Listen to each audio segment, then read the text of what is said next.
أسعد الله أوقاتكم بكل خير مشاهدينا الكرام. أحييكم من الفضائية الإريترية وأقدم لحضراتكم نشرة الأخبار نستهلها كالمعتاد بأهم وأبرز ما جاء فيها.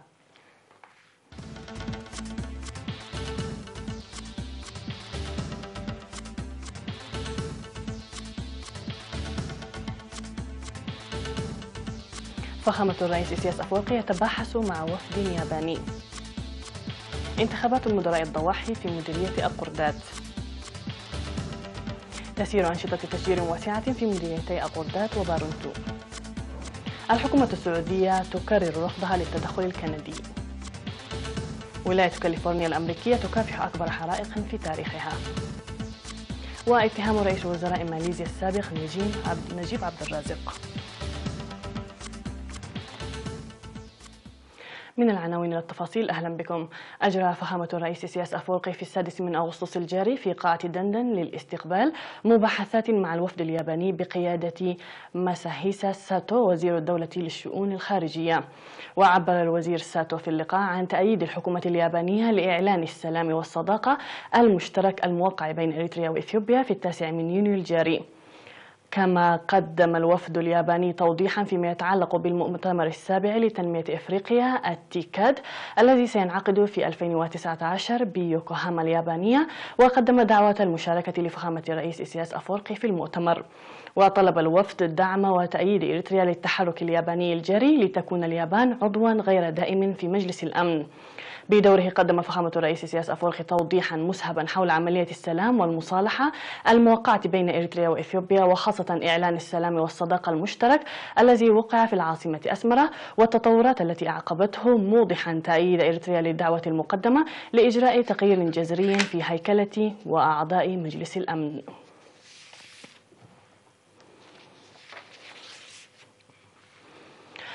عقد رئيس الاتحاد الوطني للشباب والطلبة السيد صالح أحمد دين بمناسبة اختتام مهرجان الكليات التاسعة في 4 أغسطس الجاري لطلاب كلية عبد القيح للآداب والعلوم الاجتماعية وكذا كلية التجارة والاقتصاد. وقد تركز السمينار على إسهامات الشباب في التنمية والتصدي.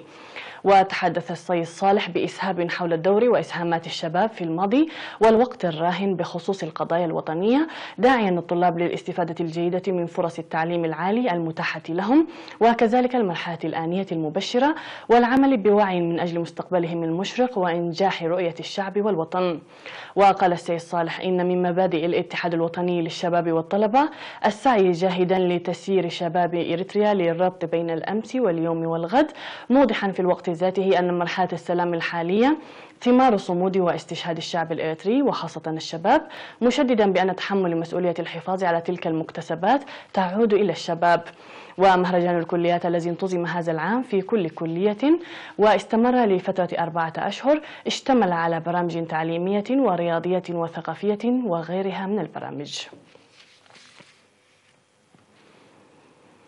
انتظم في الفترة من 9 يوليو المنصرم وحتى 7 أغسطس الجاري في 15 ضاحية بمديرية القردات انتخابات مدراء الضواحي والقرى والمدراء التنفيذيين. وأوضح مسؤول متابعة مشروع إدارات الضواحي في المديرية سيد الرفاي نزر آي نجاح عملية الانتخابات بفضل تقديم معلومات كافية وشاملة مسبقا للمواطنين. وقد جرت الانتخابات في ضواحي كرشاملة وإنجرنة وإندرايب ودرت وعدردة وعليباناي وشلاب ودكسي وكستي وحواغو وسوليب وولات أبارق، بالإضافة إلى 3 إدارات ضواح في مدينة القردات. وأشار مدير مديرية القردات السيد إسحاق طعوم إلى الدور الرائد الذي يجب أن يلعبه المنتخبون لتقديم خدمات إدارية نشطة وفعالة، ولعب دور كبير لتنفيذ برامج التنمية الموضوعة، مدركين رزانة المسؤولية الواقعة على عاتقهم. كما أكد المنتخبون جاهزيتهم لخدمة شعبهم بتفان وإخلاص. هذا ويقطن مديرية القردات التي تضم 15 ضاحية و107 قرية 54,000 نسمة.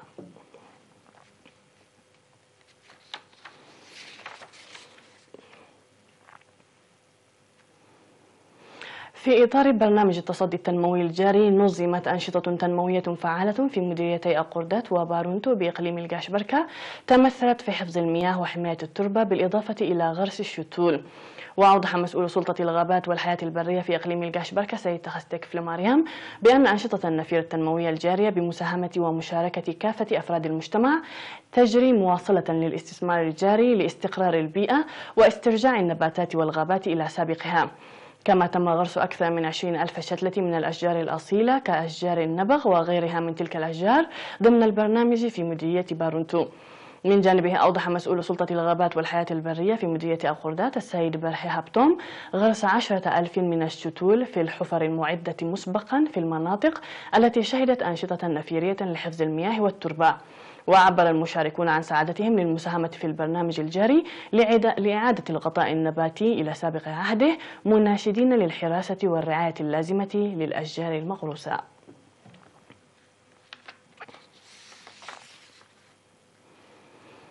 قامت شركة عنبربب الوكيل المعتمد لشركات السيارات اليابانية تويوتا وكوماتسو وياماها لدى إريتريا بحملة توعية للعناية بالسيارات بالتعاون مع شركة الوقود أويل ليبيا إريتريا. وأوضح مدير شركة عنبربب السيد قرماي برهي أن الحملة التي تستمر لشهر واحد من 31 من يوليو وحتى 31 من أغسطس في العاصمة أسمرة وعصب مبدئيا والموجهة للسائقين وأصحاب السيارات ستتواصل بتوسع بالتعاون مع وزارة الإعلام. وقال إن العناية والرعاية الجيدة للسيارات تساعد السيارات على تقديم خدمات أطول وخفض للخسائر والحوادث، موضحا بأن السيارة التي تجد الرعاية الجيدة يمكنها السير لمسافة 1,000,000 كيلومتر دون إنزال محركها، وأن الحملة تقوم بفحص أوضاع السيارات وتقديم النصح والمعلومات. وأشار إلى تقديمهم الخدمة بالتحرك إلى 26 موقعا يتواجد فيه زبائنهم وتنظيم سيمينار تنويري ل3 أيام ل2709 سائق من مختلف المؤسسات الحكومية بشأن الكتاب المرجعي الذي ترجمته الشركة من الإنجليزية إلى التجرينية. كما تم إعداد برنامج سوفت وير لمراقبة محرك السيارة واحتياجاتها للصيانة. من جانبه أوضح المسؤول الإداري والمالي لشركة الوقود الليبية الإريترية سيد منغستو تسمى أن حملة التوعية التي أطلقتها شركة عنبربب هي ذات أهمية كبيرة، لذلك اختارت شركتهم الانضمام إليها للإسهام بدورها في توفير المعدات اللازمة.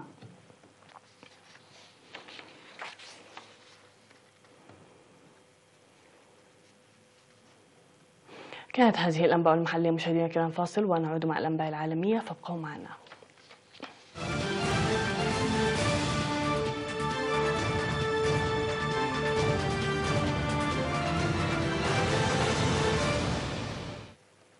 على الصعيد العالمي، أعلنت الحكومة السعودية عن تكرار رفضها للتدخل الكندي، وذلك حسب ما ذكر التلفزيون السعودي. وكانت المملكة العربية السعودية قد أعلنت استدعاء سفيرها في كندا للتشاور، واعتبرت السفير الكندي في المملكة شخصا غير مرغوب فيه، كما أعلنت تجميد التعاملات التجارية والاستثمارية الجديدة كافة بين السعودية وكندا مع احتفاظها بحقها في اتخاذ إجراءات أخرى. كما أكد وزير الخارجية السعودي عادل الجبير أن المملكة العربية السعودية لا تتدخل في شؤون الدول الأخرى، مضيفا أن المملكة لا تقبل أي محاولة للتدخل في شؤونها الداخلية وتتعامل مع ذلك بكل حزم. وقالت مصادر إن كندا تعتزم السعي للحصول على مساعدة الإمارات وبريطانيا لنزع فتيل نزاع دبلوماسي متصاعد مع السعودية، لكن الولايات المتحدة الحليف الوثيق لكندا أوضحت أنها لن تتدخل. ومن المتوقع أن يضر النزاع بالعلاقات التجارية الثنائية البالغ حجمها حوالي 4 مليارات دولار سنويا. وبلغت الصادرات الكندية للسعودية حوالي 1.12 مليار دولار إجمالا في 2017، أو ما يعادل 0.2% من إجمالي الصادرات الكندية. أصبحت حرائق منطقة ميندوسينو كولومبيكس أكبر حرائق غابات في تاريخ ولاية كاليفورنيا، بعدما دمرت الطرف الجنوبي لغابة ميندوسينو الوطنية رغم جهود طواقم مكافحة الحرائق لإخماد النيران. وقالت دائرة الغابات ومكافحة الحرائق في كاليفورنيا إن حريق موندوسينو كولومبيكس أتى على مساحة بلغت نحو 115 ألف هكتار، وإن الحرائق في ازدياد. ويتجاوز هذا الحريق حرائق توماس في مقاطعتي سانتا باربرا وفينتورا عام 2017، ويتوقع أن تتواصل مع استمرار الطقس الجاف في المنطقة. وحريق مندوسينو واحد من 17 حريقا كبيرا مستعرا في مناطق مختلفة بكاليفورنيا، مما دفع الرئيس دونالد ترامب لإعلان كارثة كبيرة في الولاية الأكبر في أمريكا، وأمر بتوفير التمويل الاتحادي لمساعدة الجهود في المناطق المنكوبة. وقد تسبب الحريق في تدمير 75 منزلا وأجبرت آلاف الأشخاص على الفرار.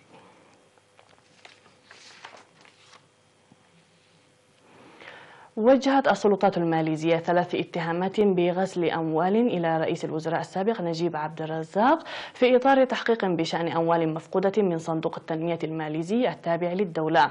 وتتعلق الاتهامات التي تليت في المحكمة بتحويلات نقدية بقيمة 10 ملايين دولار من شركة SRC International التي كانت وحدة تابعة للصندوق إلى حساب مصرفي شخصي لنجيب.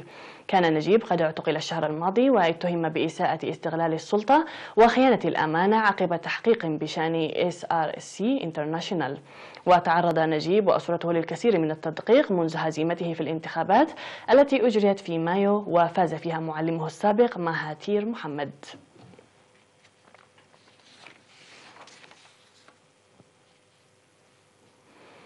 لقي شخصان على الأقل حتفهما وأصيب نحو 70 آخرون جراء انفجار شاحنة تحمل مواد قابلة للاشتعال على جسر قريب من مدينة بولونيا شمال إيطالي حسب ما أفادت الشرطة. وذكرت تقارير إخبارية أن بعض الناس أصابتهم شظايا زجاج قد أدت قوة الانفجار إلى تحطيم نوافذ المباني القريبة.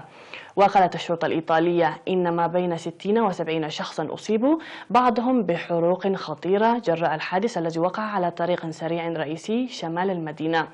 الانفجار وقع بعد حادث مروري، وأظهرت التسجيلات المصورة ألسنة اللهب تتطاير في الهواء بعد الانفجار، وظهرت بعدها سحابة دخان أسود كثيف. وقال عمال الإنقاذ إنه تم إطفاء ألسنة اللهب بعد نحو 3 ساعات من الانفجار، وإنهم عملوا على تبريد منطقة الانفجار لتيسير العمليات.